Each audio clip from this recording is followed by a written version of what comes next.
Chapter 2 Little Snake Flat. The air was hot and dry. Jack and Annie peeked outside. The treehouse had landed in a lone tree on a prairie. The sun was low in the sky. Right in the front of them was the town from the cover of the book. In real life, it looked empty and spooky. To one side of the town was a patch of ground with several tombstones. That's creepy, said Annie. Yeah, said Jack. He took a deep breath. What's our little say? Annie held up to the anxious scroll. She unrolled it. Then she and Jack breathed together. Out of the blue, my lonely voice calls out to you. Who am I? Am I? Jack pushed his glasses into place and lit the little again to himself. There must be a mistake, he said. Am I? Is written twice. Well, I don't hear any voices now, Annie said as she looked out the window. There were no human sounds at all, only the buzzing of flies and the whistle of the dry wind. Let's look at the book, Jack said. He opened the book. The pages were yellow with age. He found a picture of the town and read the words beneath it outright. In the 1870s, Rattlesnake Flat was a last stop for the stagecoach that carried passengers from the Santa Fe, New Mexico, to Fort Worth, Texas. When the creek dried up, everyone left. By 1880, it was a ghost town.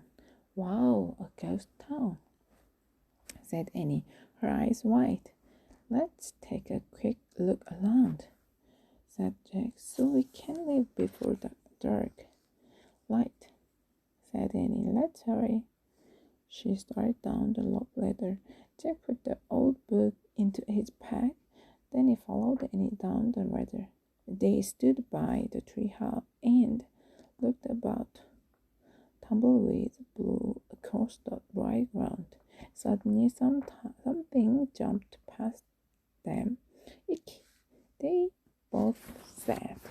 But it was just a rabbit, a long-legged rabbit hopping past them. Hey, he's just dead, just like the rabbit we saw at home, said Jack. Yeah, that rabbit must have been a sign of the things to come, said Annie. The rabbit hopped across the prairie and out of sight.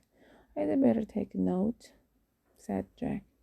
He researched into his backpack and took out his notebook and pencil. He wrote, "Rabbit with long legs."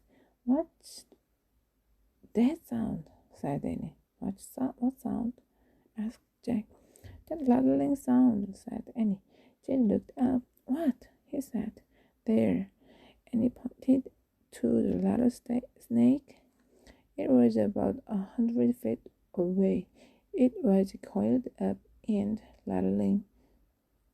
Jack took one look at the snake and ran. Annie ran too. They ran fast. They ran past the graveyard and into the light into the ghost town. I guess that's why this town is called Rattlesnake Flat, said Annie when they stopped. Jack looked around. The town was hardly big enough to call a town. There was one unpaved street and a few old buildings. It was too quiet. Look, a store, said Annie. She pointed to a building. A painted sign said General Store. Let's look inside. Maybe the answer of the riddle is in it. There. Jack and Annie stepped onto the porch. The wooden board creaked loudly. The door had fallen off hinges. They peeked inside. The air was thick with dust. Spider webs hung from the ceiling. Maybe we shouldn't go in, said Jack. But what if the answer's here, said Annie. Let's just take a quick look. Jack took a deep breath. Okay, he and Annie tiptoed into the store. Look, said Annie. She picked up a pair of rusty spurs. Careful, said Jack. He poked at other stuff in the store, and all of it sack, a rusted tin cup, a faded calendar dated 1878. Oh wow, said Annie. She held up two cowboy hats. She put one on and handed the other one to Jack. For you. It's too dusty, said Annie. Just blow on it, said Annie. Jack blew on his head. A cloud of dust rose up. Jack sneezed. Just try it out, said Annie. Jack pulled the hat on. It nearly covered his eyes. Boots, said Annie. She pointed to a row of cowboy boots on a shelf. There are even some small ones like our size. Here's a pair for you. She handed the boots to Jack. There's not ours, he said. I know, but just try them on, said Annie. Jack turned his boots upside down and shook them as hard as he could. What are you doing? Annie asked, pulling on another pair of boots, creaking for scorpions. Jack said.